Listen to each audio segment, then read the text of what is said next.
ओम शांति 15 मार्च 2025 बाबा के महावाक्य। मीठे बच्चे, अब वापस घर जाना है, इसलिए देह सहित देह के सब संबंधों को भूल एक बात को याद करो। यही है सच्ची गीता का सार। प्रश्न: तुम बच्चों का सहज पुरुषार्थ क्या है? उत्तर: बाप कहते हैं तुम बिल्कुल चुप रहो। चुप रहने से ही बाप का वर्षा ले लेंगे। बाप को याद करना सृष्टि चक्र को फिराना है। बाप की याद से तुम्हारे विकर्म विनाश होंगे, आयु बड़ी होगी और चक्र को जानने से चक्रवर्ती राजा बन जाएंगे। यही है सहज पुरुषार्थ। ओम शांति। मीठे मीठे रूहानी बच्चों प्रति रूहानी बाप फिर से समझा रहे हैं। रोज रोज समझाने देते हैं। बच्चे तो समझते हैं, बरोबर हम गीता का ज्ञान पढ़ रहे हैं। कल्प पहले मुहाफिक, परंतु श्री कृष्ण नहीं पढ़ाते। परमपिता परमात्मा हमको पढ़ाते हैं। वही हमको फिर से राजयोग सिखा रहे हैं। तुम अभी डायरेक्ट भगवान से सुन रहे हो। भारतवासियों का सारा मदार गीता पर ही है। उस गीता में भी लिखा हुआ है कि रुद्र ज्ञान यज्ञ रचा। यह यज्ञ भी है तो पाठशाला भी है। बाप जब सच्ची गीता आकर सुनाते हैं तो हम सद्गति को पाते हैं। मनुष्य यह नहीं समझते। बाप जो सर्व का सद्गति दाता है, उनको ही याद करना है। गीता भल पढ़ते आए हैं, परंतु रचयिता और रचना को न जानने कारण नेति नेति करते आए हैं। सच्ची गीता तो सच्चा बाप ही आकर सुनाते हैं। यह है विचार सागर मंथन करने की बातें। जो सर्विस पर होंगे उनका अच्छी रीति ध्यान जाएगा। बाबा ने कहा है, हर चित्र में जरूर लिखा हुआ हो, ज्ञान सागर पतित पावन। गीता ज्ञानदाता परम प्रिय परम पिता परम शिक्षक परम सतगुरु शिव भगवान वाच्य। यह अक्षर तो जरूर लिखो जो मनुष्य समझ जाए। त्रिमूर्ति शिव परमात्मा ही गीता का भगवान है, न कि श्री कृष्ण। ओपिनियन भी इस पर लिखाते हैं। हमारी मुख्य है गीता। बाप दिन प्रतिदिन नई नई पॉइंट्स भी देते रहते हैं। ऐसे नहीं आना चाहिए कि आगे क्यों नहीं बाबा ने कहा। ड्रामा में नहीं था। बाबा की मुरली से नई नई पॉइंट्स निकालनी चाहिए। लिखते भी हैं राइज और फॉल। हिंदी में कहते हैं भारत का उत्थान और पतन। राइज अर्थात construction of deity dynasty. 100% purity, peace, prosperity की स्थापना होती है। फिर आधा कल्प बाद फॉल होता है, डेविल डायनास्टी का fall. Rise and construction deity dynasty का होता है। फॉल के साथ डिस्ट्रक्शन लिखना है।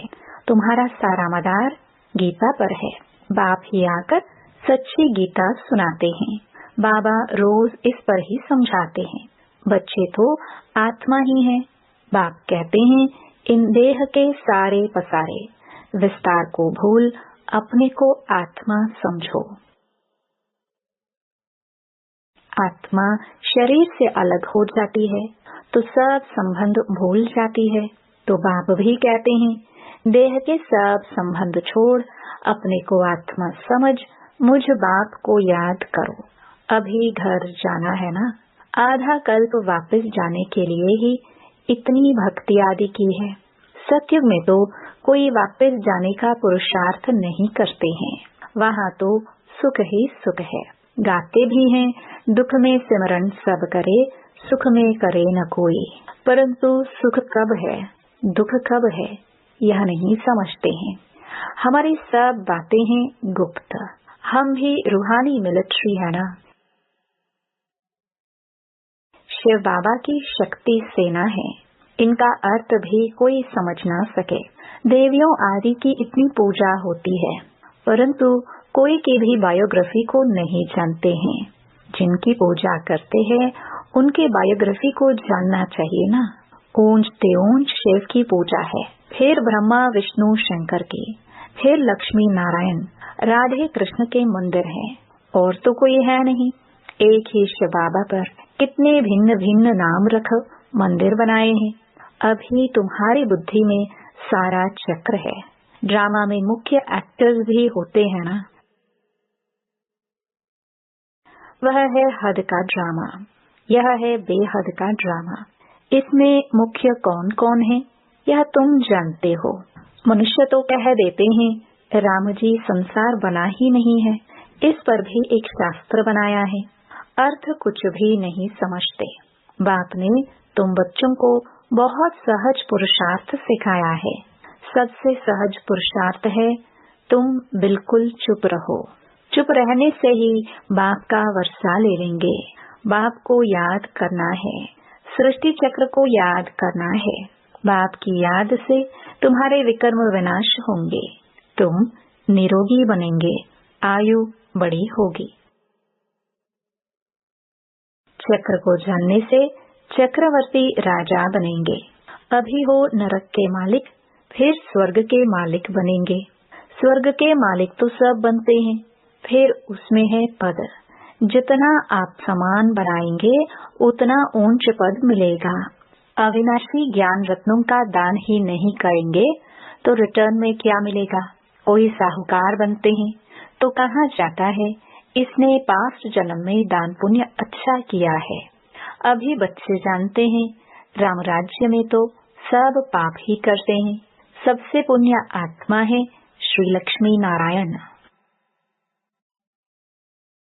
हाँ, ब्राह्मणों को भी ऊंच रखेंगे जो सबको ऊंच बनाते हैं। वह तो प्रारब्ध है। यह ब्रह्मा मुख वंशावली ब्राह्मण कुलभूषण श्रीमत पर यह श्रेष्ठ कर्तव्य करते हैं। ब्रह्मा नाम है मुख्य, त्रिमूर्ति ब्रह्मा कहते हैं ना। अभी तो तुमको हर बात में त्रिमूर्ति शिव कहना पड़े। ब्रह्मा द्वारा स्थापना, शंकर द्वारा विनाश, यह तो गायन है ना। विराट रूप भी बनाते हैं, परंतु उसमें न शिव को दिखाते हैं न ब्राह्मणों को दिखाते हैं। यह भी तुम बच्चों को समझाना है। तुम्हारे में भी यथार्थ रीति मुश्किल कोई के बुद्धि में बैठता है। अतः पॉइंट्स है ना, जिसको टॉपिक्स भी कहते हैं। कितनी टॉपिक्स मिलती है।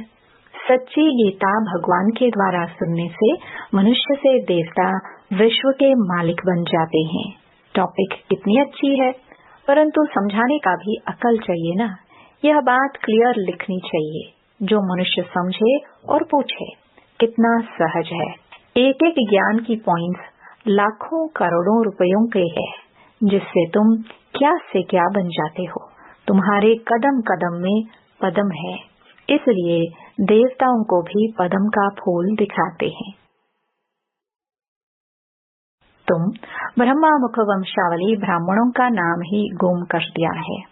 वह ब्राह्मण लोग कच्छ में कुरम गीता लेते हैं। अभी तुम हो सच्चे ब्राह्मण। तुम्हारे कच्छ बुद्धि में है सत्यम, उनके कच्छ में है कुरम। तो तुमको नशा चढ़ना चाहिए। हम तो श्रीमत पर स्वर्ग बना रहे हैं, बाप राजयोग सिखला रहे हैं। तुम्हारे पास कोई पुस्तक नहीं है, लेकिन यह सिंपल बैज ही तुम्हारी सच्ची गीता है। इसमें त्रिमूर्ति का भी चित्र है, तो सारी गीता इसमें आ जाती है। सेकंड में सारी गीता समझाई जाती है। इस बैच द्वारा तुम सेकंड में किसको भी समझा सकते हो। यह तुम्हारा बाप है। इनको याद करने से तुम्हारे पाप विनाश होंगे। ट्रेन में जाते चलते फिरते कोई भी मिले, तुम उनको अच्छी रीति समझाओ। कृष्णपुरी में तो सब जाना चाहते हैं ना। इस पढ़ाई से यह बन सकते हैं। पढ़ाई से राजाई स्थापन होती है, और धर्म स्थापक कोई राजाई नहीं स्थापन करते। तुम जानते हो, हम राजयोग सीखते हैं भविष्य 21 जन्म के लिए। कितनी अच्छी पढ़ाई है। सिर्फ रोज 1 घंटा पढ़ो बस। वह पढ़ाई तो 4-5 घंटे के लिए होती है। यह 1 घंटा भी बस है। सो भी सवेरे का टाइम ऐसा है जो सबको फ्री है। बाकी कोई बांधेले आदि हैं, सवेरे नहीं आ सकते हैं, तो और टाइम रखे हैं। बैज लगा हुआ हो, कहाँ भी जाओ या पैगाम देते जाओ। अखबारों में तो बैज डाल नहीं सकते हैं, एक तरफ का डाल सकेंगे। मनुष्य ऐसे तो समझ भी नहीं सकेंगे सिवाय समझाने। है बहुत सहज, यह धंधा तो कोई भी कर सकते हैं। अच्छा, खुद भल याद न भी करे, दूसरों को याद दिलावे, वह भी अच्छा है। दूसरे को कहेंगे देही अभिमानी बनो, और खुद देह अभिमानी होंगे तो कुछ न कुछ विक्रम होता रहेगा। पहले पहले तूफान आते हैं मनसा में, फिर कर्मणा में आते हैं। मनसा में बहुत आएंगे, उस पर फिर बुद्धि से काम लेना है। बुरा काम कभी नहीं करना है, अच्छा कर्म करना है। संकल्प अच्छे होते हैं, बुरे भी आते हैं, बुरे को रोकना चाहिए। यह बुद्धि बाप ने दी है, दूसरा कोई समझ ना सके। वह तो रॉन्ग काम ही करते रहते हैं, तुमको अभी राइट काम ही करना है। अच्छा पुरुषार्थ से राइट काम होता है। बाप तो हर बात बहुत अच्छी रीति समझाते रहते हैं। अच्छा, मीठे मीठे सिखिलदे बच्चों प्रति माता पिता बाप दादा का याद प्यार और गुड मॉर्निंग। रूहानी बाप की रूहानी बच्चों को नमस्ते। धारणा के लिए मुख्य सार। पहला, यह एक एक अविनाशी ज्ञान का रतन लाखों करोड़ों रुपयों का है। इन्हें दान कर कदम कदम पर पद्मों की कमाई जमा करनी है। आप समान बनाकर ऊंच पद पाना है। दूसरा, विकर्मों से बचने लिए देही अभिमानी रहने का पुरुषार्थ करना है। मनसा में कभी बुरे संकल्प आए तो उन्हें रोकना है, अच्छे संकल्प चलाने हैं। कर्मेंद्रियों से कभी कोई उल्टा कर्म नहीं करना है। वरदान, रूहानियत के प्रभाव द्वारा फरिश्तेपन का मेकअप करने वाले सर्व के स्नेही भव। जो बच्चे सदा बाप दादा के रंग में रहते हैं, उन्हें संग का रंग ऐसा लगता है जो हरेक के चेहरे पर रूहानियत का प्रभाव दिखाई देता है। जिस रूहानियत में रहने से फरिश्तेपन का मेकअप स्वतः हो जाता है। जैसे मेकअप करने के बाद कोई कैसा भी हो लेकिन बदल जाता है। मेकअप करने से सुंदर लगता है। यहाँ भी फरिश्तेपन के मेकअप से चमकने लगेंगे और यह रूहानी मेकअप सर्व का स्नेही बना देगा।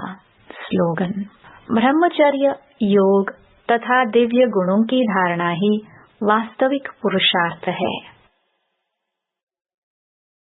मातेश्वरी जी के अनमोल महावाक्य। कर्म बंधन तोड़ने का पुरुषार्थ। बहुत मनुष्य प्रश्न पूछते हैं कि हमें क्या करना है, कैसे अपना कर्म बंधन तोड़े। अब हरेक की जन्म पत्री को तो बाप जानता है। बच्चे का काम है एक बार अपनी दिल से बाप को समर्पित हो जाए, अपनी जवाबदारी उनके हाथ में दे दे। फिर वो हरेक को देख राय देगा कि तुमको क्या करना है। सहारा भी प्रैक्टिकल में लेना है, बाकी ऐसे नहीं सिर्फ सुनते रहो और अपनी मत पर चलते चलो। बाप साकार है तो बच्चे को भी स्थूल में पिता, गुरु, टीचर का सहारा लेना है। ऐसे भी नहीं आज्ञा मिले और पालन न कर सके तो और ही अकल्याण हो जाए। तो फरमान पालन करना भी हिम्मत चाहिए। चलाने वाले तो रमजबाज है, वो जानता है इसका कल्याण किस में है, तो वह ऐसे डायरेक्शन देगा कि कैसे कर्म बंधन तोड़ो। कोई को फिर यह ख्याल में नहीं आना चाहिए कि फिर बच्चों आदि का क्या हाल होगा। इसमें कोई घर बार छोड़ने की बात नहीं है। यह तो थोड़े से बच्चों का इस ड्रामा में पाठ था तोड़ने का। अगर यह पाठ ना होता तो तुम्हारी जो अब सेवा हो रही है फिर कौन करे। अब तो छोड़ने की बात ही नहीं है, मगर परमात्मा का हो जाना है। डरो नहीं, हिम्मत रखो। बाकी जो डरते हैं वो न खुद खुशी में रहते हैं न फिर बाप के मददगार बनते हैं। यहाँ तो उनके साथ पूरा मददगार बनना है। जब जीते जी मरेंगे तब ही मददगार बन सकते हैं। कहाँ भी अटक पड़ेंगे तो फिर वो मदद देकर पार करेगा। तो बाबा के साथ मनसा वाचा कर्मणा मददगार होना है। इसमें जरा भी मोह की रग होगी तो वो गिरा देगी। तो हिम्मत रखो, आगे बढ़ो। कहाँ हिम्मत में कमजोर होते हैं तो मूंझ पड़ते हैं। इसलिए अपनी बुद्धि को बिल्कुल पवित्र बनाना है। विकार का जरा भी अंश न हो। मंजिल कोई दूर है क्या? मगर चढ़ाई थोड़ी टेढ़ी बाकी है, लेकिन समर्थ का सहारा लेंगे तो न डर है न थकावट है। ओम शांति।